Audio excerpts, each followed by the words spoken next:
Hi everyone. In this video I would like to talk about if you have a property in Dubai and you would like to sell it or rent it.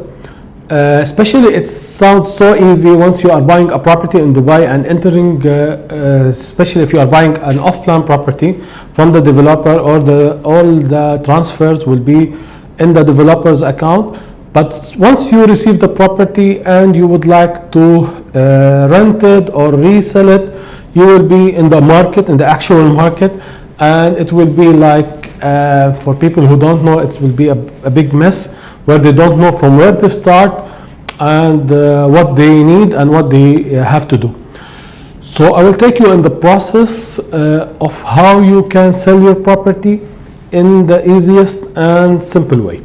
So first we would like to start by finding a good agent where he is specialized in an area, or he's loyal to you and he's willing to sell your property. So he's not using your property in order to sell any other properties, or he's using your properties for any other to sell or to list or just to get clients through your property. So that means he's working in the secondary market, he's focusing in the secondary market, he's willing to sell your property, and he's working on that. So you need to find an agent, a trustable agent to work with.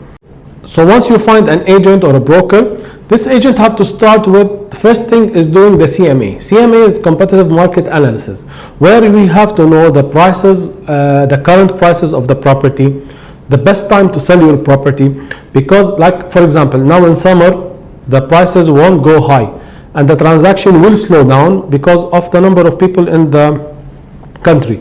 So usually in the winter time, the transaction will be higher, faster. So in summer it will be a bit slow.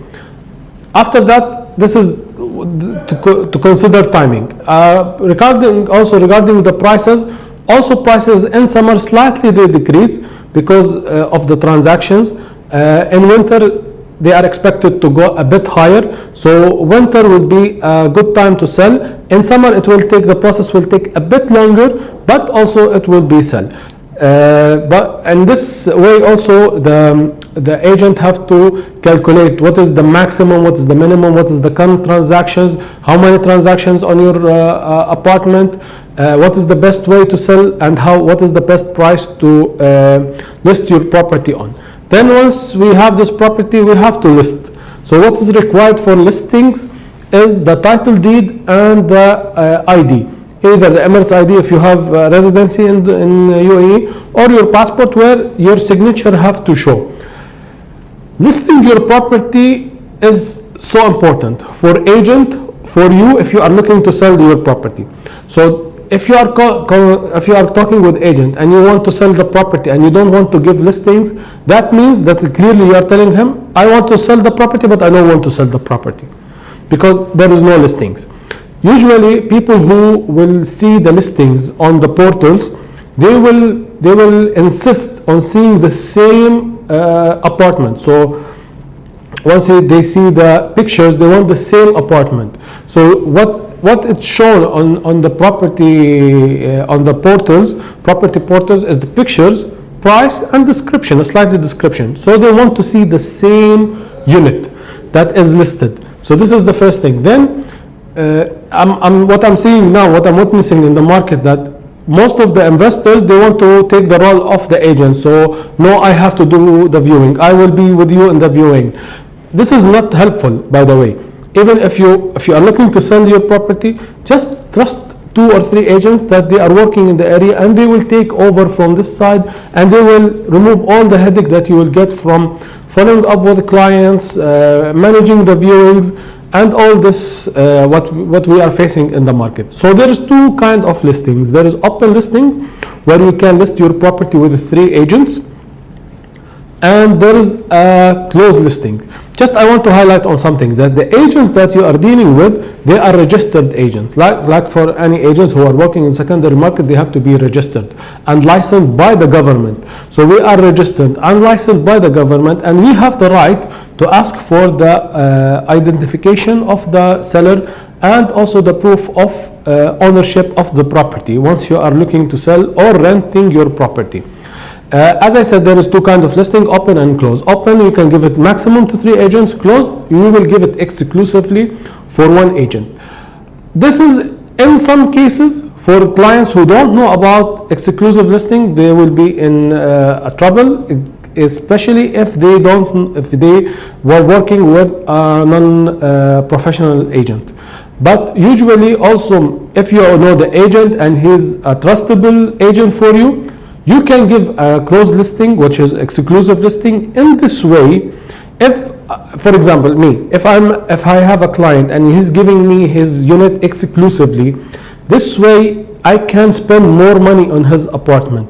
I can spend money in order to make a good videos for his apartment, listed in the best way. Also on the property portals, we pay extra charges to make your property appears on the first pages. So this will give more exposure for your property in order to sell it on a higher prices. At the same time, you have to know that exclusive property for 1 agent only, and he have the right to take the commission. So no any agent can cross him, going directly to the owner, asking for the property and sell it without the agent, because in this way the agent, he can protect himself and he will be more open to talk about the property and to sell it in the best way. So after listing the property, taking photos, the property is online, we need access to the property. So what access I need? Either the keys and the access card if the property is vacant. If the property is rented, at this time we need the tenant number. And as per the rules in Dubai, the tenant have no right not to allow the viewings of the agents. But he can give timing. Usually agents and tenants, they will fix timings in order to view. And if you are owner of a property and you will receive your property and you don't know if I want to sell or I want to rent. See, if you are renting the property, go ahead and rent it. If you want to sell the property, so don't rent the property. The properties that are rented, usually it's difficult to view, so the transaction will come less. Also, if we are consulting end users who want to live in the property and they find that a tenant, they won't be like so open into buying this property, so they will start searching for another property that will be vacant, and in this way they will pay more money. So slightly more money you will gain if the property is empty. So this is a very important thing to note once you are selling your property. So you have to know about your investment. You want to keep it to rent or you want to keep it empty to sell. So after everything is done, then we have the buyer, and the buyer is looking towards buying your property. What does he have to do?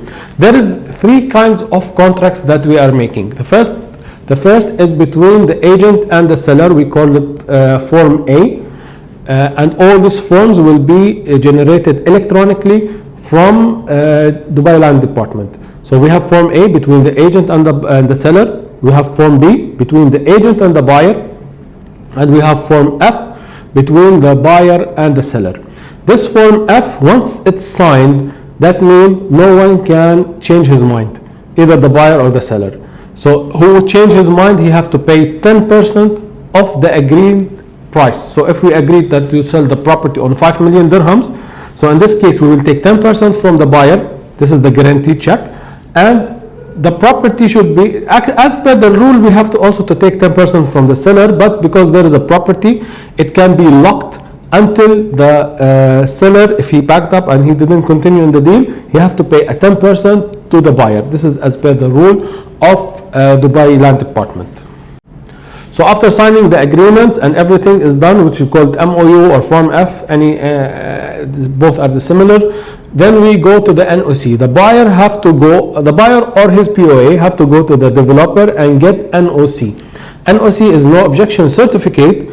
That means that there is no additional payment on this property. So there is no pending service charges. If there's an extended payment plan, so we have to sort these payments from the new buyer. Also, if there is any, if the property is still off plan, so in some cases the developer will refuse to give NOC until you paid like 30-40%, depends on the SPA. The agent will know how much is the price or on which percentage you can sell.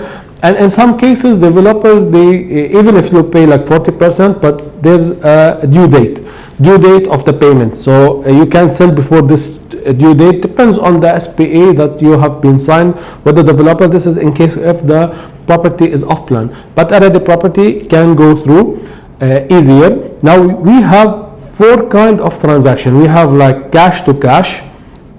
We have if the seller is a cash buyer, so a cash seller. If the buyer is a cash buyer, this transaction can go smooth just by giving a manager check on the day of transfer. If the property is mortgage and the buyer is cash, it will be similar in a way. But if the property is mortgage, in this way we need a liability letter also from the bank, and the payment have to go to the bank in a way. And if the most difficult one is once we have a mortgage buyer with a mortgage property, so it will take slightly more time, approximately 1 month to finish the transactions, because in this way we need the liability letter and the other bank will pay on behalf of the buyer of the property. So, but usually agents and their representatives, they know what is the procedure and what is required to sell such a property. Also, after the NOC and the mortgage, we have another thing. If the property, if you are an owner of the property and you have your visa, either golden visa or normal visa on your property, this visa should be cancelled before the transfer, because if there is any visa on the property, it won't be transferred until we cancel the visa. And after that, when all the documents are sorted out, we will go to the transfer. The transfer should be in the trustee office, and there is in the trustee office, the payment have to be done to the seller, payment also to the Dubai Land Department, which will be 4%. Also, there's the commission for the agent have to be paid. Usually it's 2%. In some cases, it depends on the deal. Some cases the buyer will pay, some cases the seller will pay, in some cases both will pay. So it's optional and it's open. Then after that we will have also another amount, which is like maximum 5,000 dirhams paid to the trustee office. In the trustee office and the commission of the agent, there is another additional 5% VAT have to be paid. And at the end, my name is Bassam Saadeddin and I'm property consultant in Dubai. At the same time, I'm the owner of Iris House Properties. We are a property real estate brokerage working in Dubai. So if you have any property would like to sell, if you have any property you would like to rent, or if you are looking to buy any of the property, either it's ready or off plan, you can contact me. My contact on the screen. My name is Bassam again. I'm a property consultant in Dubai.